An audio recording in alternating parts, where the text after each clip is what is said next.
घर बैठे और सबसे सस्ता, ये दो शब्द किसी भी भारतीय ग्राहक के लिए शायद सबसे ज्यादा मायने रखते हैं। मुझे याद है कॉलेज के दिनों में एक सर्टिफिकेट बनवाने के लिए सरकारी दफ्तर के 3 चक्कर काटने पड़े थे। ओहो, घंटों लाइन में लगना, फिर पता चलना कि कोई और कागज चाहिए।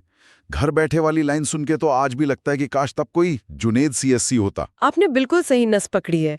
घर बैठे का मतलब सिर्फ सुविधा या कंफर्ट नहीं है। अच्छा, इसका मतलब है समय की बचत, यात्रा के खर्च से मुक्ति और उस पूरी प्रक्रिया के तनाव से छुटकारा जो सरकारी दफ्तरों से जुड़ा हुआ है। सही बात है। और सबसे सस्ता का वादा, वो सीधे उस ग्राहक वर्ग से बात करता है जिसकी आय सीमित है और जो हर रुपए की कीमत समझता है। ये सिर्फ एक बिजनेस का वादा नहीं है, ये एक बहुत बड़ी समस्या का समाधान है। और यहाँ एक और शब्द है CSC। इससे क्या मतलब है? CSC यानी कॉमन सर्विस सेंटर। ये केंद्र सरकार की डिजिटल इंडिया पहल का एक बहुत महत्वपूर्ण हिस्सा है।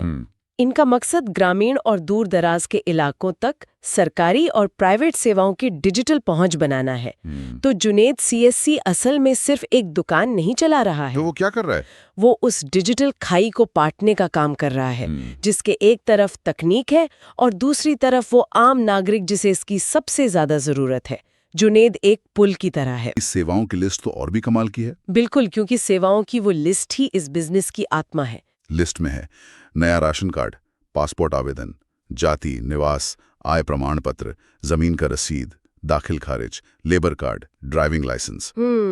जब मैंने ये लिस्ट पहली बार पढ़ी तो मुझे लगा ये कोई फैंसी सर्विसेज की लिस्ट नहीं है। इसमें कुछ भी कूल या ट्रेंडी नहीं है। और यही इसकी सबसे बड़ी खूबी है। ये लिस्ट कूल नहीं है, ये जरूरी है। जरूरी है। ये उन दस्तावेजों की लिस्ट है जिनके बिना भारत में एक आम नागरिक की जिंदगी रुक सकती है। ये सिर्फ सेवाओं की लिस्ट नहीं है, ये तो एक आम भारतीय नागरिक की जिंदगी का पूरा सफर है। अच्छा। बच्चे के स्कूल एडमिशन के लिए जाति प्रमाण पत्र से लेकर अपनी जमीन का हक जताने के लिए दाखिल खारिज तक, ये प्रॉम्प्ट एक बिजनेस का नहीं बल्कि पूरे समाज का एक्सरे है।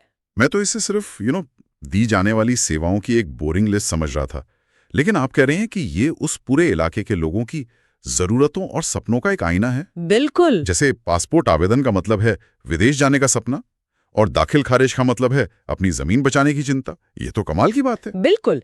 इसमें लेबर कार्ड जैसी सेवा पर गौर कीजिए।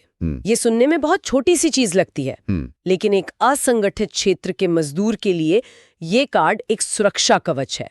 मतलब इस एक कार्ड से उस मजदूर को सरकारी स्वास्थ्य बीमा, उसके बच्चों की पढ़ाई के लिए मदद और भविष्य में पेंशन जैसी योजनाओं का फायदा मिल सकता है।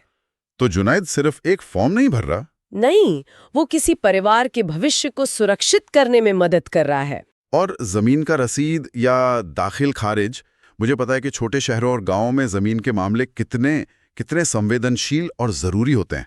पीढ़ियां निकल जाती हैं इन कागजात को ठीक रखने में। सही बात है। तो जुनेद की दुकान सिर्फ एक ऑनलाइन सर्विस सेंटर नहीं बल्कि एक ऐसा केंद्र है जो लोगों को उनके सबसे बुनियादी अधिकार दिलाने में मदद करता है। हाँ। वो एक तरह से मॉडर्न जमाने का सहायक बन गया है, जो जटिल सरकारी प्रक्रियाओं में लोगों का हाथ थामता है। सही कहा। और लिस्ट के आखिर में लिखा है और सभी प्रकार की ऑनलाइन सेवाएं। ये एक अनाधिकृत दुकान नहीं बल्कि सरकार से जुड़ा एक भरोसेमंद केंद्र है। खाती है कि आप भी इसी तरह आसानी से सेवा पा सकते हैं। फिर मोबाइल नंबर 6202911196 से जरूरी क्यों है? क्योंकि पोस्टर का मतलब पूरा मकसद क्या है? बिजनेस लाना। हाँ। और साफ क्या दिखना चाहिए? Phone number. अगर नंबर छोटा या अस्पष्ट होगा तो पूरा पोस्टर बेकार हो जाएगा। जुनेद को पता है कि अंत में ग्राहक को फोन उठा के ही बात करनी है, इसलिए उस रास्ते को बिल्कुल आसान और साफ बनाना है। सही बात है। इसमें कुछ भी चांस नहीं है, सब कुछ सोचा समझा है। कमाल है।